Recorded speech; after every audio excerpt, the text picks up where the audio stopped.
Alkyl halide के भौतिक गुणधर्म। आज अपन ये टॉपिक पढ़ेंगे और बिल्कुल ही सिंपल सा टॉपिक है, बहुत ही आसान सा टॉपिक है और इससे 2-3 नंबर का सवाल तो आपके बोर्ड के एग्जाम में पूछा ही जाता है। बस 2-3 लाइनें आपको याद रखनी है और यूँ मानो आपका सवाल निश्चित तौर पे सही हो जाएगा। बस छोटी छोटी 2-3 बातें आपको बड़े डिटेल से समझा दूंगा मैं। तो कॉपी पेन उठा लीजिए क्योंकि अपन नोट्स बनाते हुए चलेंगे और जो ये चैप्टर कंप्लीट होगा हम सारे क्वेश्चन आंसर करेंगे। ठीक है, तो एल्किल हैलाइड जिसे हेलो एल्केन भी कहते हैं कि भौतिक गुणधर्म अपने को पढ़ना है। सबसे पहला जो भौतिक गुणधर्म पढ़ेंगे जहाँ से सवाल आने की ज़्यादा प्रोबेबिलिटी रहती है वो है गलनांक और कवंथनांक। क्या? गलनांक एवं कवंथनांक। बहुत ही आसान है। गलनांक और कवंथनांक की अगर बात करूँ ना बच्चों, तो मान लो पहले अपने पास क्या थी? एल्केन थी, ये लो, और इसके साथ अपने हैलोजन को जोड़ा। अब ये क्या बन गई? हेलो एल्केन बन गई, यानी कि केवल एक हाइड्रोजन हटा या 2 हाइड्रोजन हटे और इसके साथ क्या ऐड हो गया? हैलोजन ऐड हो गया। बताओ जो हैलोजन ऐड होने वाला है वो कौन सा है? फ्लोरीन, क्लोरीन, ब्रोमीन या आयोडीन होगा। और हटने वाला क्या है? एक हाइड्रोजन। तो भारी कौन सा हुआ? हैलोजन भारी हुआ। तो यानी कि मैं कह सकता हूं कि जब एल्केन से एल्किल हैलाइड बनेगा तब उस एल्किल हैलाइड का जो द्रव्यमान है, अणुभार है, वो बढ़ जाएगा। और अणुभार बढ़ने के कारण उसका कवंथनांक भी बढ़ जाएगा। कारण क्योंकि जो ही अणुभार बढ़ेगा उसके वांडरवाल्स बॉन्ड जो होते हैं, जो वांडरवाल बंद होते हैं, जो वांडरवाल अट्रैक्शन फोर्स होता है वो बढ़ जाएगा, इलेक्ट्रॉन की संख्या भी बढ़ जाएगी, आकार भी बढ़ जाएगा और इन सब के कारण उसका कवंथनांक क्या हो जाएगा बच्चों? बढ़ जाएगा। बात समझ में आती है? यानी कि मैं क्या लिख सकता हूँ इसमें? मैं लिख सकता हूँ कि हेलो एल्केन का कवंथनांक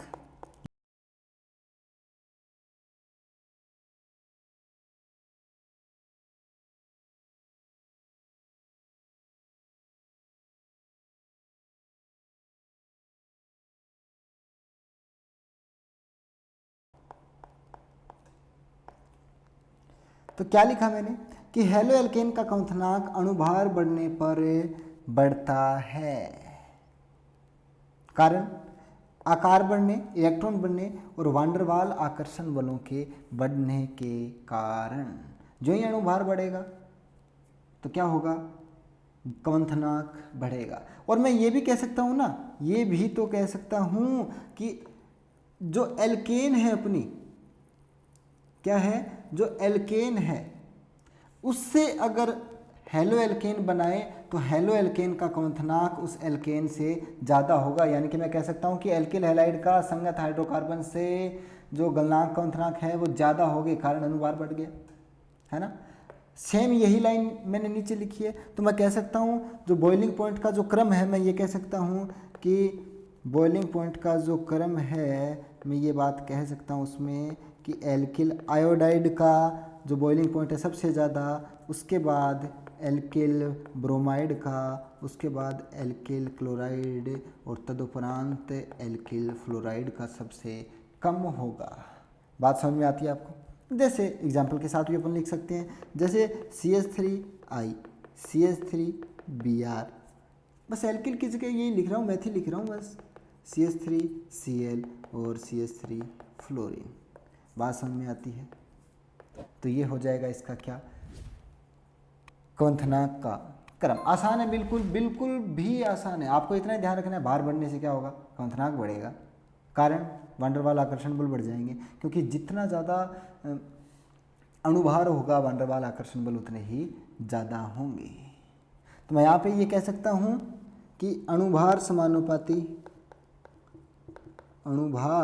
समानुपाती होगा किसके? वांडरवाल आकर्षण के। लिख सकता हूँ? अरे लिख सकता हूँ, बिल्कुल आसान है। चलो आगे।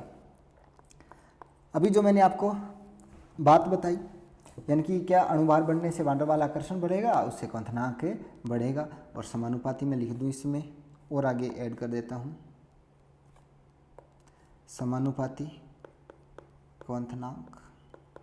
अरे मैं लिख सकता हूँ ऐसे, कोई दिक्कत वाली बात नहीं है।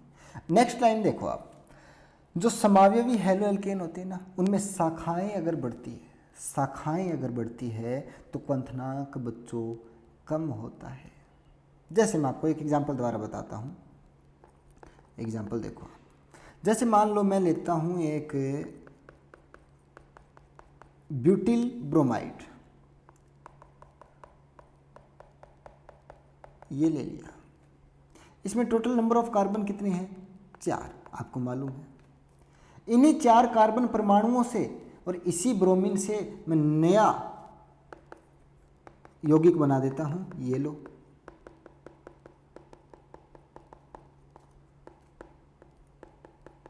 और इन्हीं 4 कार्बन परमाणुओं से और इसी एक ब्रोमीन परमाणु से इसी का समावयवी एक नया यौगिक बना देता हूं, ये लो।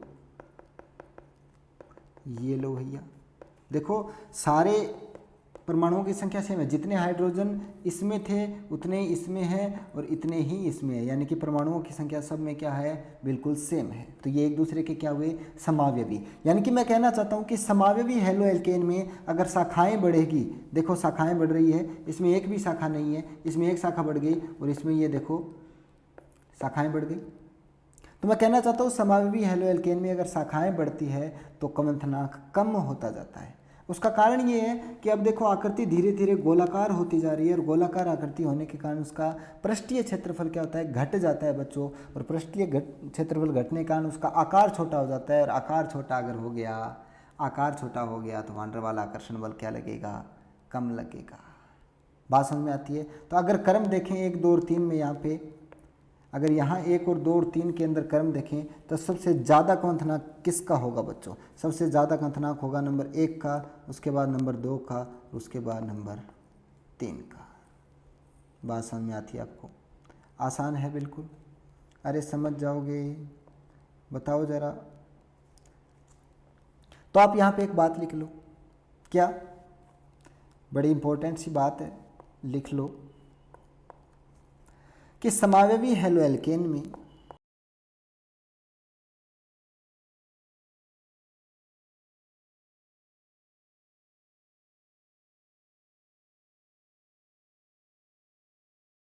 क्या लिखा मैंने कि समावयवी हैलो एल्केन में शाखाएं बढ़ने के साथ क्वथनांक कम होते जाते हैं, क्योंकि शाखाएं बढ़ने से अणु का आकार छोटा हो जाता है। बात समझ में आई आपको? ये एग्जाम्पल आपको समझ में आता है?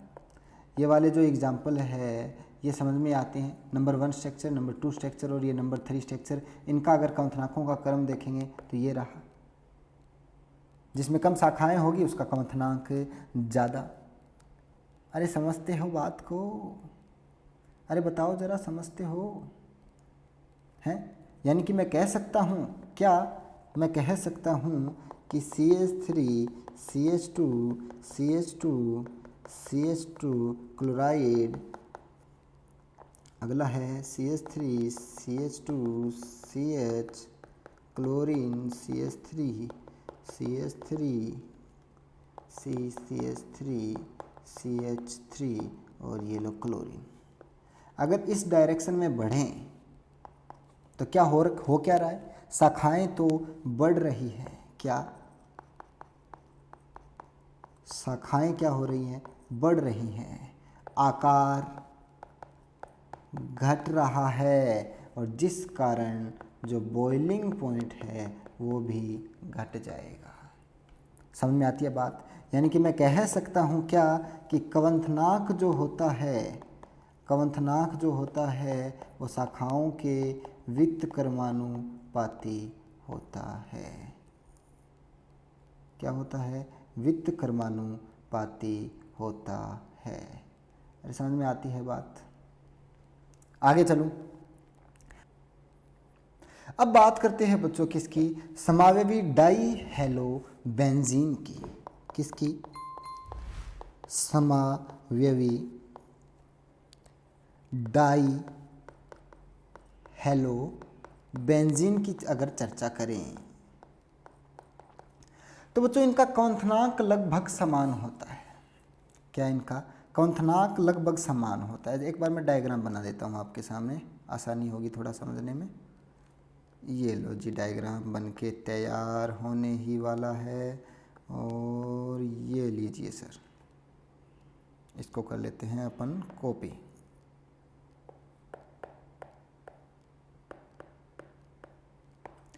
ये लीजिए सर,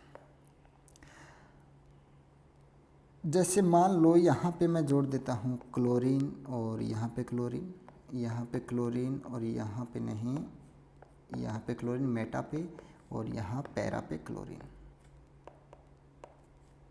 ठीक है, आपको पता है बच्चों, अगर इस क्लोरीन के रिस्पेक्ट में ये पोजीशन देखें तो ऑर्थो पोजीशन है ये पोजीशन हो गई मेटा, और ये पोजीशन हो गई बच्चों पैरा। ये आपको मालूम है। तो समावयवी डाइहेलोबेंजीन में क्या होता है बच्चों कि इनके जो क्वथनांक है वो लगभग समान होते हैं। क्या क्वथनांक जो है वो लगभग समान होते हैं, और इनके जो गलनांक है बच्चों उनमें थोड़ा सा अंतर होता है। होता क्या है कि जो पैरा समावयवी होता है ना, ये वाला, इसका गलनांक थोड़ा सा ज़्यादा होता है। इसका गलनांक थोड़ा सा ज़्यादा, कारण इसका क्या है कि ये थोड़ा सममित होता है। सममित होने के कारण ये क्रिस्टलीय जालक में एक सममिति आ जाती है। क्रिस्टलीय जालक में जो व्यवस्थित होता है एकदम सममित रूप से व्यवस्थित होता है ना। तो आपको थोड़ा सा ध्यान रखना है कि इनके क्वथनांक तो लगभग सेम होते हैं, लेकिन सममिति होने के कारण जो पैरा प्रोडक्ट है या पैरा डाइहेलोबेंजीन है उसका गलनांक क्या होता है, थोड़ा सा बढ़ जाता है। बात समझ में आई? यानी कि इनका गलनांक क्या है ज़्यादा, क्वथनांक सेम है, गलनांक क्या है थोड़ा सा एक्स्ट्रा है। तो आप एक लाइन लिख लो,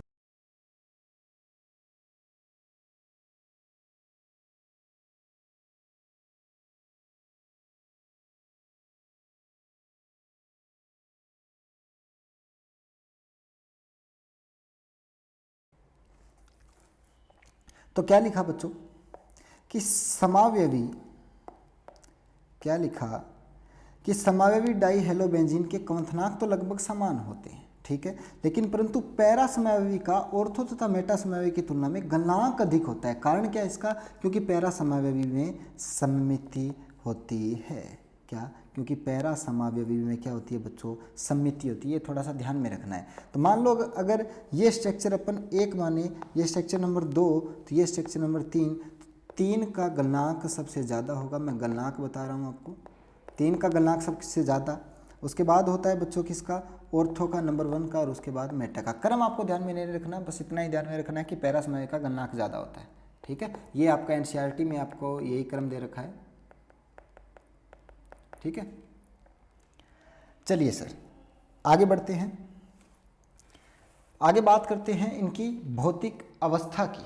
द्रव होते हैं, ठोस होते हैं, या गैसीय होते हैं, इन सब की अगर चर्चा करते हैं तो बच्चों एल्किल हैलाइड के कुछ और भौतिक गुण धर्म देखते हैं। जैसे एल्किल हैलाइड की अवस्था क्या होती है, ठोस होते हैं, द्रव होते हैं, गैस होते हैं। तो इस प्रकार के जो भौतिक गुण धर्म है इनके बारे में चर्चा करते हैं। अवस्था के बारे में, अवस्था के बारे में देखें बच्चों तो जो एल्किल हैलाइड होते हैं वो सामान्यतः गैसीय स्टेट में मिलते हैं, गैसीय अवस्था में मिलते हैं। ऐसा नहीं है कि सारे यौगिक की गैसीय अवस्था में मिलते हैं। इनके कुछ उच्च सदस्य जो होते हैं वो द्रव या ठोस अवस्था में भी मिलते हैं, जिनमें कार्बन की जो चैन है ना वो ज़्यादा हो, उसमें कार्बन की संख्या। तो जिनमें ज़्यादा कार्बन की संख्या होगी वो सामान्यतः द्रव या सॉलिड होंगे। लेकिन सामान्यतः जिनमें कम कार्बन होंगे, कम कार्बन बोले तो 1, 2, 3 यहाँ तक अगर है ना तो वो गैसीय स्टेट में ही होंगे। जैसे मैं कहता हूँ आपको मेथिल क्लोराइड है, जैसे CH3Cl, या फिर आप ले लो मेथिल ब्रोमाइड, है ना, ये सब क्या है, एथिल क्लोराइड ले लो। तो सामान्यतया बच्चों ये क्या है, गैसीय स्टेट में ये सब क्या होते हैं, गैसियस होते हैं, गैसीय अवस्था में। कोई दिक्कत वाली बात नहीं, बिल्कुल आसान सा है, सामान्यतया गैस। हाँ, हायर जो एलिमेंट होते हैं, बड़े जो ग्रुप्स होते हैं जिनमें कार्बन की संख्या काफ़ी ज़्यादा होती है, वो द्रव या ठोस रूप में होते हैं। तो इसमें आप थोड़ा सा लिख लो,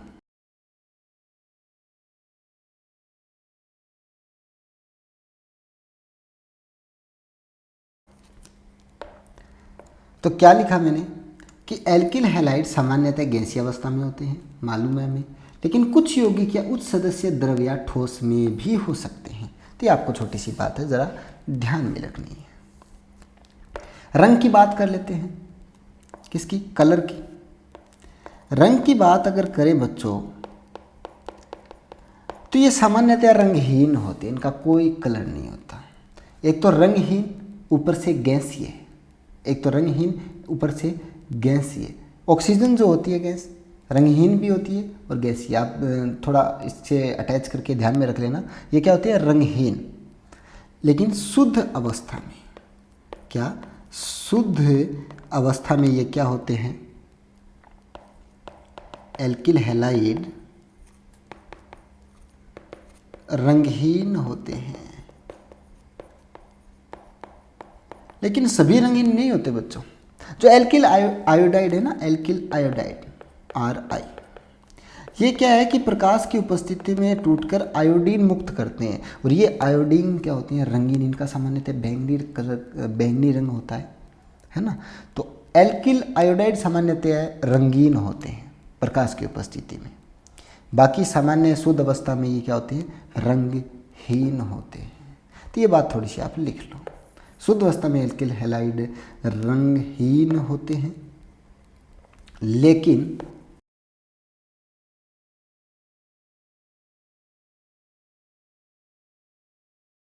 तो क्या लिखा अपन ने बच्चों? अपन ने लिखा कि शुद्ध अवस्था में एल्किल हैलाइड क्या होते हैं? रंगहीन होते हैं, लेकिन एल्किल आयोडाइड प्रकाश की उपस्थिति में आयोडीन मुक्त करने के कारण क्या होते हैं? रंगीन। तो छोटी सी बात ध्यान में रख लेना। 3 भौतिक गुण धर्म पढ़ लिए। गलनांक क्वथनांक, गलनांक क्वथनांक के बारे में अपने क्या कहा? अगर अनुभार बढ़ेगा और तो क्या होगा? गलनांक क्वथनांक बढ़ेगा। अगर शाखाएं बढ़ेगी तो घटेगा। अवस्था की बात करें तो सामान्यतः गैसीय अवस्था होती है। रंग की बात करें तो सामान्यतः रंगहीन होते हैं। आसान है बिल्कुल। 4th देख देते हैं, इनकी स्मेल देख लेते हैं। आगे लिख लो। ये क्या होते हैं? सुगंधमय होते हैं। स्मेल आती है इनमें अच्छी वाली, है ना। तो इसमें आप 4th पॉइंट लिख लो भौतिक गुणधर्म में कि वाष्पशील जो हैलोजन है, वाष्पशील, और सामान्यतया वाष्पशील ही होते हैं। वाष्पशील हैलोजन क्या होते हैं? सुगंधमय होते हैं। सुगंधमय होते हैं, याद रख लोगे, कोई दिक्कत वाली बात नहीं है। 5वां गुणधर्म, ये बड़ा इंपॉर्टेंट है। क्या? विलेयता, सोल्यूबिलिटी। ये थोड़ा सा ध्यान में रखने योग्य है, इंपॉर्टेंट है बच्चों, तो इसे आपको थोड़ा सा ध्यान में रखना है। सोल्यूबिलिटी की अगर बात करें तो जो हैलो एल्केन होते हैं वो पानी में बहुत ही कम घुलनशील होते हैं, बहुत ही कम, ना के बराबर। इसका कारण है बच्चों, जो मैं आपको समझाऊंगा। और अगर इसको जल में अपने को घोलना है, एल्किल हैलाइड को अगर फिर भी घोलना है तो हमें ऊर्जा देनी पड़ेगी बच्चों इसके लिए, तो ये घुल जाएगा, अन्यथा ये नहीं घुलेगा। सामान्यतः अगर अपन कहें तो एल्किल हैलाइड जल में अल्प विलेय ही होते हैं। बात समझ में आई? कोई दिक्कत वाली बात नहीं। और वैसा भी अपने को पता है यार, क्या पता है कि एल्किल हैलाइड एक कार्बनिक यौगिक है। क्या है?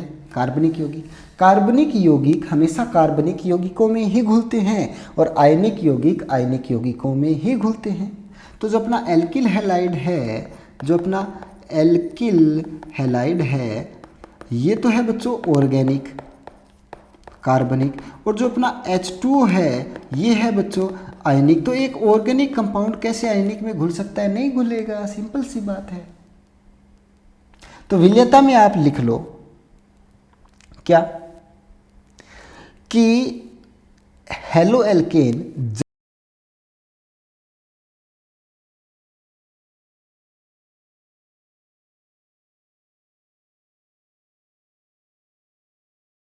चलो जी, क्या लिखा अपन ने कि हैलो एल्केन जल में अल्प विलेय होते हैं। हमें मालूम है क्योंकि हैलो एल्केन ऑर्गेनिक कंपाउंड है और जल आयनिक कंपाउंड है। ऑर्गेनिक कंपाउंड कभी भी आयनिक कंपाउंड्स के अंदर, आयनिक सॉल्वेंट्स के अंदर नहीं घुलते। आयनिक आयनिक में घुलेंगे और कार्बनिक कार्बनिक में घुलेंगे, अतः इन्हें जल में घुलने के लिए ऊर्जा देनी पड़ती है। बात समझो आप। मैं कह रहा हूँ कि मान लो, एग्जाम्पल से आपको समझा देता हूँ। मान लो मेथिल क्लोराइड है, इसको घोलना है H2O में, ठीक है। तो एक कंटेनर में अपन ने लिया क्या, methyl chloride, methyl chloride, methyl chloride और मेथिल क्लोराइड। बहुत सारे मेथिल क्लोराइड पड़े होंगे। और दूसरे कंटेनर में पड़ा है मान लो H2O, तो बहुत सारे H2O पड़े होंगे, है ना। मेथिल क्लोराइड एक तरह का ध्रुवीय यौगिक होता है ना, ध्रुवीय यौगिक। इस पे डेल नेगेटिव, इस पे डेल पॉजिटिव। तो इनके बीच में अट्रैक्शन होगा, किस किन के बीच में, एक तो इस मेथिल और इस क्लोरीन के बीच में बंध है, तो इनके बीच में आकर्षण है ना। और H2O है, H2O के बीच में हमेशा हाइड्रोजन बॉन्ड पाया जाता है, हाइड्रोजन बॉन्ड होता है इनके बीच में। तो एक H2O का मॉलिक्यूल दूसरे H2O के मॉलिक्यूल के साथ हाइड्रोजन बंध से जुड़ा हुआ होता है, यही बात है। अरे यही बात है। तो होगा क्या बच्चों, अगर इनको अपन को घोलना है, मिक्स करना है, अगर इनको मिक्स करना है, किनको, मेथिल क्लोराइड को, CH3Cl को, किस में, H2O में, तो हमें यहाँ से ये बंध तोड़ना पड़ेगा और H2O के बीच में जो हाइड्रोजन बॉन्ड है उसे भी तोड़ना पड़ेगा, यानी कि पुराने बंधों को तोड़ना पड़ेगा और नया बंध जो इनके बीच में बनेगा तभी तो ये विलय होगा। पुराने बंध टूटेंगे और नए बंध बनेंगे। पुराने बंध तोड़ने के लिए हमें ऊर्जा देनी पड़ेगी, यानी कि ये ऊष्माशोषी प्रक्रम होगा। पुराने बंध तोड़ने के लिए ऊर्जा देनी पड़ेगी, यानी कि ये ऊष्माशोषी प्रक्रम होगा। लेकिन नए बंध बनाने के लिए ऊर्जा हमें मिलती है, देनी नहीं पड़ती, तो ये ऊष्माक्षेपी प्रक्रम होगा। लेकिन बच्चों सामान्यतया ये जो ऊष्माशोषी होती है ये ऊर्जा ज़्यादा होती है, इस कारण हमें एक्स्ट्रा ऊर्जा देनी पड़ती है। किसके लिए, हेलो एल्केन को पानी में घोलने के लिए। बात समझ में आती है आपको, कोई दिक्कत वाली बात नहीं है ना। वान डर वाल अट्रैक्शन फोर्स होता है, ये थोड़ा ऐसे लिख दिया क्या, इसको चेंज कर लो, इसको लो, ये लो, मेथिल मेथिल है, ये लो, इनके बीच में वान डर वाल अट्रैक्शन फोर्स है CH3Cl और H2O के बीच में हाइड्रोजन बॉन्ड है। तो इन बॉन्ड को क्या करना पड़ेगा, तोड़ना पड़ेगा। बात समझ में आई आपको, इन बंधों को तोड़ना पड़ेगा और नया बंध बनेगा, वो क्या होगा, ऊष्माक्षेपी होगा। लेकिन सामान्यतः ये ऊष्माशोषी होते हैं, यानी कि पुराने बंध तोड़ने के लिए आवश्यक ऊर्जा का मान ज़्यादा होता है, तुलनात्मकता नए बंध बनने में जो हमें ऊर्जा या ऊष्मा मिलती है, तो हमें बाहर से ऊर्जा देनी पड़ेगी। तो आप लिख लोगे कि हेलो एल्केनों को जल में घोलने के लिए हमें ऊर्जा देनी पड़ेगी, जिसका कारण है क्या, कि हेलो एल्केन और जल के अणुओं के मध्य है। कारण लिख लो आप,